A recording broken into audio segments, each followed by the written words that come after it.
Bonjour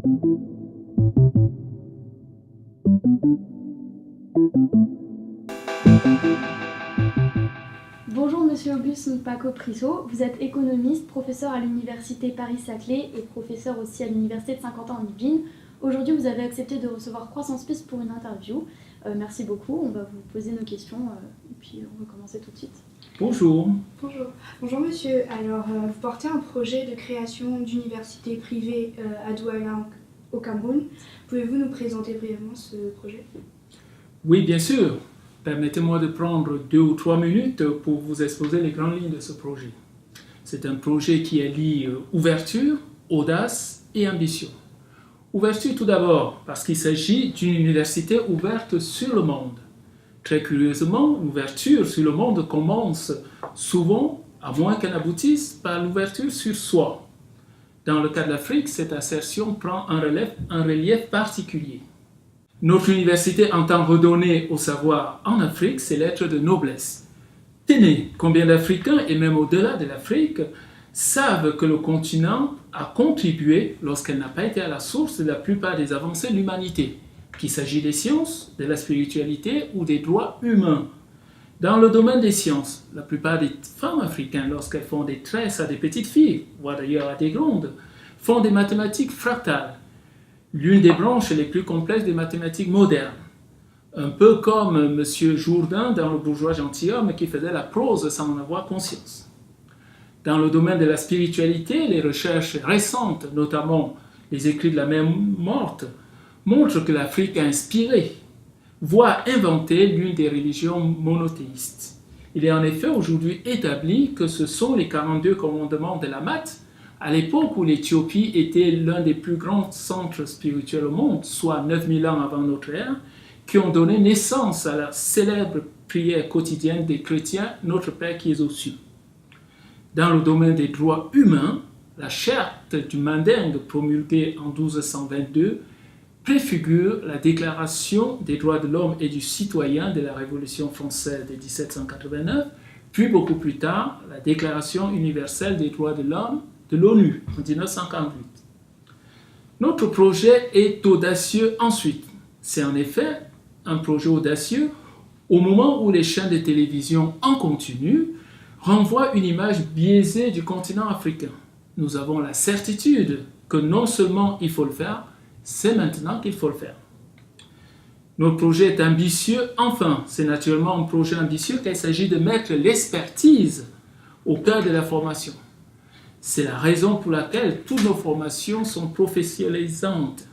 Aucune n'échappe à cette règle, ce qui signifie que nos étudiants, quel que soit le cursus suivi, qu'il soit scientifique, littéraire ou mixte, sortira avec une formation lui permettant de s'insérer dans le monde professionnel. Nous avons d'ailleurs l'ambition, si ce n'est de l'accompagner dans l'emploi, au moins aux portes de l'entreprise. Alors monsieur, vous êtes assez surprenant. J'ai une deuxième question pour vous. Aujourd'hui, on voit des images de centaines d'Africains subsahariens qui périssent en Méditerranée et on ne peut que constater la difficulté qu'a la zone euro à régler la crise des migrants. Et finalement, on a le sentiment que tout le monde veut fuir l'Afrique et vous, vous appelez à y investir. Est-ce que c'est pas un peu paradoxal? Ça peut paraître paradoxal, en effet, mais si paradoxe il y a, celui-ci n'est qu'apparent. Avez-vous observé cette jeunesse? Au Cameroun, par exemple, 62% de la population a moins de 25 ans et 43% a moins de 15 ans.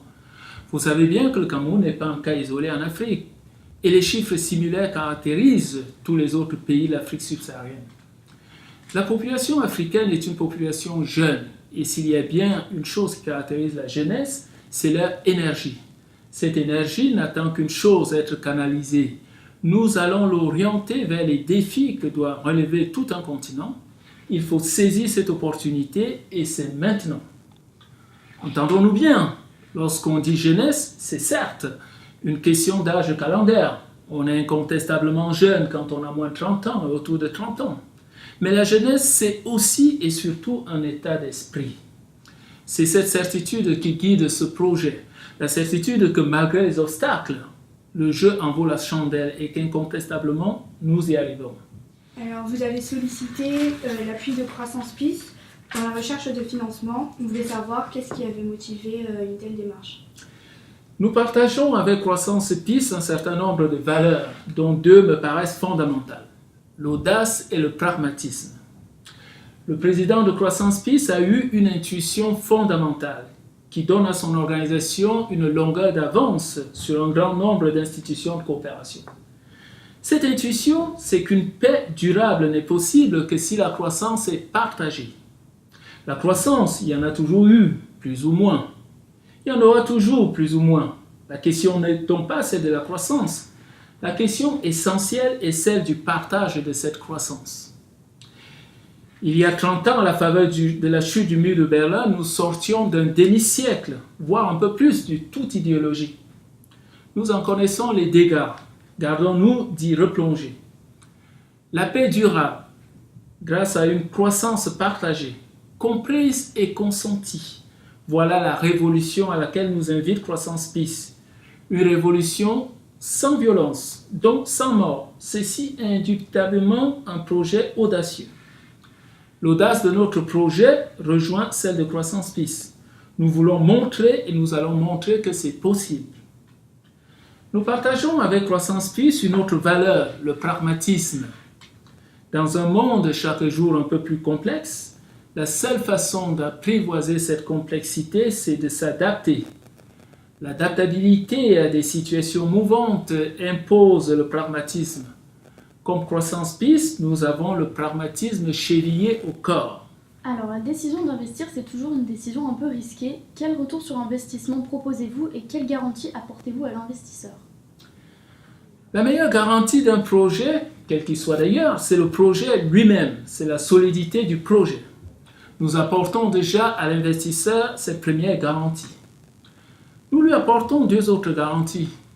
La première de celles-ci est que tant qu'il n'aura pas récupéré ce à quoi nous nous sommes engagés, il aura toujours droit au chapitre et pourra exiger de toute opération liée au projet qui ne lui est pas claire des explications.